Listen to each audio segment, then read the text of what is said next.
আজকের বাংলাদেশের চিত্র অত্যন্ত। আসসালামু আলাইকুম। আপনাদের নিশ্চয় মনে আছে ইলিয়াস আলীর কথা, বিএনপির নেতা। কি কারণে হাসিনা তাকে একবারে মেরে ফেলে দিতে বলল? মেরে ফেলে দিয়ে লাশটাও ফেরত দিল না, লাশটাও নদীতে ভাসিয়ে দিল। এই ঘটনার সাথে ওই যে নারায়ণগঞ্জের 7 খুনের ঘটনাটা মিল আছে না? তার মানে আওয়ামী লীগ কোনো মানুষকে মারলেই তারা পাথর বেঁধে নদীতে ফেলে দেয়, যাতে করে লাশটা মাছে বা অন্য পোকামাকড়ে খেয়ে ফেলে, লাশটা যেন আর ভেসে না ওঠে, সন্ধান না পাই। এরকমটাই তো নারায়ণগঞ্জের ওই যে 7 মার্ডারের ঘটনাটা যেটা ছিল, সেটা হচ্ছে ওদেরকেও পেট কেটে পাথর বেঁধে তারপর নদীতে ফেলা হয়েছিল। তারপরও দেখেন, সত্য চাপা থাকে, সে লাশগুলি ভেসে উঠেছিল। কিন্তু ইলিয়াস আলী, ইনি তো একজন নেতা বিএনপির, তো এনার লাশটা কিন্তু পাওয়া গেল না। এমনভাবে তারা এতটাই ওয়েট দিয়ে তার লাশটা ফেলে দিয়েছিল। চলেন আমরা বিস্তারিত শুনি যে কেন বা কী কারণেই তাকে হত্যা করা হয়েছিল। আজকের ভিডিওর ক্রেডিট হচ্ছে এটিএন নিউজ। ভিডিওটি শেয়ার করবেন, আর নতুন হলে চ্যানেলটি সাবস্ক্রাইব করতে ভুলবেন না। তাহলে আমরা প্রতিবেদনটা দেখে নিই। মিটিং শেষে গাড়ি করে বাড়ি ফেরার পথে অনুসরণ, তারপর গুম, শেষে হত্যা করে যমুনা নদীতে লাশ ফেলে দেওয়া হয় বিএনপি নেতা ইলিয়াস আলীর। ইলিয়াস আলীর গুম ও হত্যার চাঞ্চল্যকর তথ্য দিয়ে প্রতিবেদন প্রকাশ করছে জাতীয় দৈনিক আমার দেশ। বিস্তারিত ইমতিয়াজ আলমের প্রতিবেদনে। আজকের বাংলাদেশের চিত্র অত্যন্ত করুণ। মেজর জেনারেল জিয়াউল আহসানের নেতৃত্বে একটি কিলিং স্কোয়াড বিএনপির সাংগঠনিক সম্পাদক এম ইলিয়াস আলীকে গুম করার পর হত্যা করে। হত্যার পর খুনি চক্রটি ইলিয়াস আলীর লাশ যমুনা নদীতে ফেলে দেয়। আর এই গুম ও হত্যার নির্দেশদাতা ছিলেন তৎকালীন প্রধানমন্ত্রী শেখ হাসিনা। এমন চাঞ্চল্যকর তথ্য উঠে এসেছে জাতীয় দৈনিক আমার দেশের এক অনুসন্ধানী প্রতিবেদনে।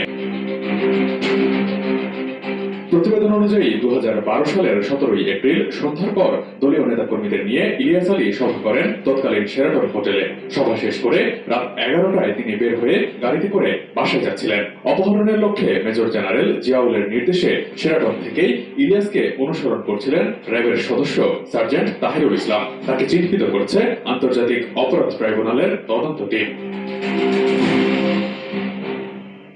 আন্তর্জাতিক অপরাধ ট্রাইব্যুনালে 164 ধারায় তাহেরুল স্বীকারোক্তিমূলক জবানবন্দি দেন।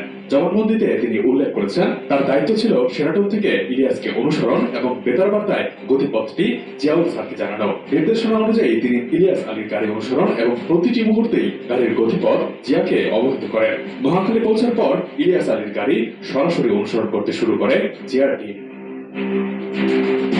মহাখালী জলখাবার হোটেলের অদূরে বনানীর 2 নম্বর সড়কে ইলিয়াসের গাড়িকে ধাক্কা দিয়ে থামানোর পর ড্রাইভার আনসার সহ ইলিয়াস আলীকে অপহরণ করে জিয়া টিমের সদস্যরা। এরপরই জিয়া তাহিরুলকে বলেন, তোমার ডিউটি শেষ, চলে যাও। নির্দেশনা অনুযায়ী দায়িত্ব শেষে ফিরে যান তাহিরুল।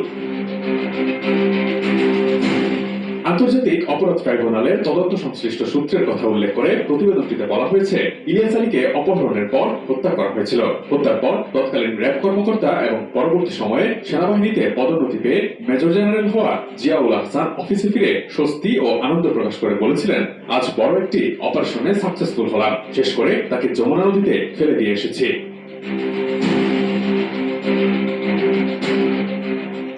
ইলিয়াস আলী গুমের তদন্ত করছে গুম কমিশন। গুম তদন্ত কমিশন সূত্র জানায়, শেখ হাসিনার নির্দেশেই ইলিয়াস আলীকে গুম এবং খুন করা হয়েছিল। শেখ হাসিনা সরকারের সময়ে এসএসএফ এর মহাপরিচালক ছিলেন লেফটেন্যান্ট জেনারেল চৌধুরী হাসান সোহরাওয়ার্দী। তার সঙ্গে আলাপকালে জানা গেছে ডিজিএফআই এর তৎকালীন ঊর্ধ্বতন কর্মকর্তাদের ডেকে নিয়ে ইলিয়াস আলীকে গুম করার নির্দেশ দিয়েছিলেন শেখ হাসিনা।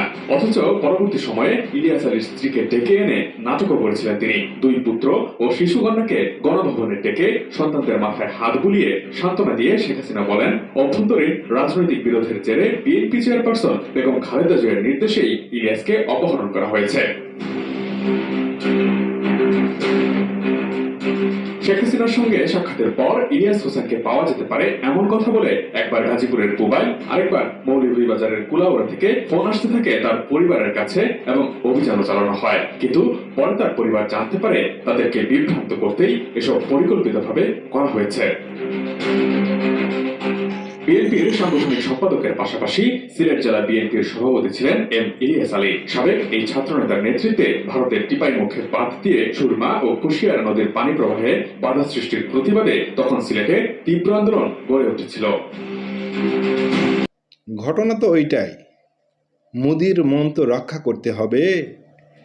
ওই যে বাদকে কেন্দ্র করেই তাকে সরিয়ে দেওয়া হয়েছে। আচ্ছা বলেন তো, ইলিয়াস আলীর স্ত্রী যদি এখন শেখ হাসিনাকে সামনে পায় তাহলে কি করবে, কি করা উচিত? কারণ ওই সময় বুকে জড়িয়ে নিয়ে যে মায়া কান্না নাটক করেছিল, আর আমরা তো দেখেছি ইলিয়াস আলীর স্ত্রীর চোখের পানি কত যে ঝরেছে, প্রত্যেকটা নিউজে আমরা দেখেছি, তারপরে হচ্ছে সম্মেলনে আমরা দেখেছি, সংবাদ সম্মেলনে কত পানি ঝরেছে। এখনো অবধি কিন্তু পানি ঝরছে, আমরা দেখেছি। এই যে কিছুদিন আগেই একটা সংবাদ সম্মেলন করলো, সেখানে প্রচুর কান্না করছিল। তাহলে নিয়তি কাউকে ক্ষমা করে না। যাই হোক, ভিডিওটি শেষ করলাম। ভিডিওটি শেয়ার করে অন্যকে দেখার সুযোগ করে দেবেন, আর নতুন হলে চ্যানেলটি সাবস্ক্রাইব করতে ভুলবেন না। সবাই ভালো থাকবেন, সুস্থ থাকবেন। আসসালামু আলাইকুম।